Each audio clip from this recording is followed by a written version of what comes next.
Not the start we wanted in the Tour de France yesterday, with 2 major crashes and a lot of riders banged up. Froome and Hirschi were able to start today, but Marc Soler finished yesterday's stage apparently with 2 broken arms, so he obviously didn't start. Hope he gets better soon, but the show had to go on with the Mur de Bretagne stage 2. They do the climb twice. The first time there's 8, 5 and 2 bonus seconds available at the top of the climb, then they do a loop, come back and finish on that climb. Now Alaphilippe going into this stage would have been feeling pretty comfortable in that yellow jersey going into the stage with an 18-second plus lead on other contenders like Wout van Aert, Roglic and Van der Poel. But when MVDP lines up at a race, you never know what he can do. But first, just some quick housekeeping, which I'm terrible at remembering to do. You can check out my recap of the stage in depth, a longer form one, on the Lanterne Rouge cycling podcast. We break down all the moments and some of the finer details of the race straight after the stage. But it makes a big difference to this channel as well if you can like and subscribe, otherwise Nairo Man will come and get you. But onto the stage, Anthony Perez in the breakaway going for the KOM jersey. A notable absentee was Ida Schelling in the Maillot Pois, chasing behind frantically. He eventually got into that break with Perez and Clark, much to Perez's dismay. Peloton taking it easy. They let that gap go out to 3 minutes plus. Mathieu on the front for the Koenig Quick-Step, and there was some exciting action for the KOM jersey. Perez and Schelling head-to-head, the longest sprints from these 2 guys. Perez took the first one. He got the jump on Ida Schelling, and Schelling was never able to come over him. That evened up the score, and on these Cat 4s, there's only 1 point available. Perez going to the car saying, I got the better of this guy. De Klerk, 400 watts on the front, you know how it be. And it started raining, as usual, in Brittany. It looked like good weather initially, but still, it was a calmer day, no major crashes, good to see. Perez going on the other side of the road with the road furniture between, trying to get the jump on Schelling again, but Schelling, and this was such a long sprint, gets the better of him. I think goes up another point in the KOM battle, gives the triple quadruple pump celebration with the head. And we've seen Schelling look so strong in the Ardennes for Bora Hansgrohe, and it's great to see they've given him this freedom on the first couple of stages. But just like Schelling yesterday, Turns got sick of all that shenanigans in the break and went clear himself, with it looking like Schelling would keep the polka dot jersey unless someone took maximum points on both ascents of the Mur de Bretagne. And that was what the peloton was coming up to. They caught just in time Edward Turns at the base of the Mur de Bretagne, the first ascent that is. And the question was, who was going to lead out and really go for those 8 bonus seconds, Roglic or Pogačar? It was just MVDP solo with 1.7 Ks to go on the climb, a huge acceleration. None of the domestiques able to claw that gap back effectively, and he pretty much motored away. And he said he went deep on this first ascent, but he knew he had to take those 8 bonus seconds if he had any chance of going into the yellow jersey on Alaphilippe, because Alaphilippe got such a big gap yesterday. And in the GC group behind, it was Alaphilippe pretty much leading out Pogačar and Roglic. Pogačar taking back 3 seconds on Primoz Roglic, and here's the results of that sprint for the bonus seconds on the Mur de Bretagne.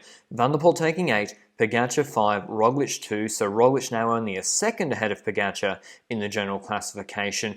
And then it was like we've seen for the last 10 years of cycling. Ineos on the front, controlling with Kwiatkowski, Dylan van Baarle. They did a fantastic job, Gegenhardt leading out as well. And then they get to the Mur de Bretagne and all hell breaks loose. And Nairo Man attacks, he is back. And it was Richie Porte pacing for Ineos, but you may be asking, where's Geraint Thomas? That's Carapaz behind Porte. Ineos were pacing so hard at the base of this climb, they pretty much dropped Thomas out of this group or put him under a lot of pressure, and it's Mathieu van der Poel in the center who actually realizes he needs to close down Nairo Quintana, who's riding away, and none of the other GC guys were willing to do it. But yeah, I was just really happy to see Quintana showing both legs and aggression in this stage. Van der Poel shuts him down. Dylan Turns is on his wheel. You can see Thomas, he's back wearing his old sunnies today, his white sunnies at the back of the group in front of Nibali. He was under a lot of pressure early in the climb. He did well not to lose more time, and it's actually Sonny Colbrelli beginning to attack to the left-hand side of Mathieu van der Poel. Now, this was really surprising to me because I thought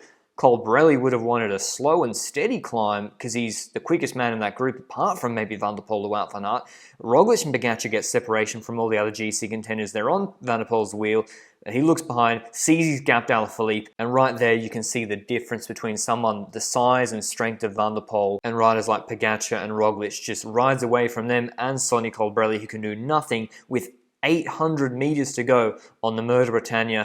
And this is the big advantage Mathieu van der Poel has. He's not going for GC. So none of the other GC contenders have to close him down. Yes, they'd like the stage win, but you see Woods looking behind to Alaphilippe to close it down, and it's really incumbent upon Alaphilippe, if he had the legs at that point, to close Van der Poel, but he wasn't able to, and it gets progressively flatter on the Mur de Bretagne. The last 500 meters is like 2% gradient. You see his speed kick up from 37 k's an hour to 40, 42 k's an hour Van der Poel, and that's all advantage him. No team really had a domestique apart from Dylan Teuns, if he's riding as a domestique for Jack Haig. It was actually Kelderman who I think initiated a bridge across to Mathieu van der Poel, but he obviously couldn't make too much of a dent in it. He got separation from the GC group, but Mathieu van der Poel, the stage win by this point, already his, but the question was, would he gain enough time on GC to leapfrog Alaphilippe? He thought maybe he'd lost that opportunity with losing so much time yesterday, but he wins the stage and the clock starts ticking. It's Tadej, Pogačar and Roglic, second and third, Roglic taking more bonus seconds, Kelderman fourth,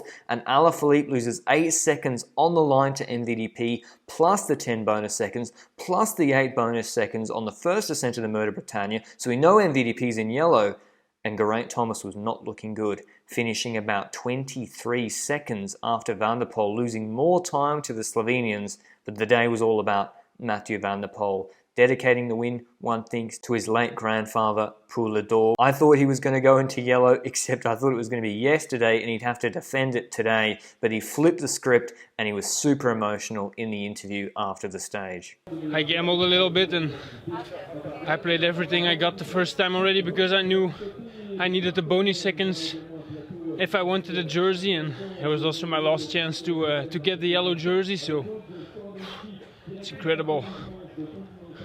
Who were you thinking of when you crossed the line? Yeah, my granddad, of course.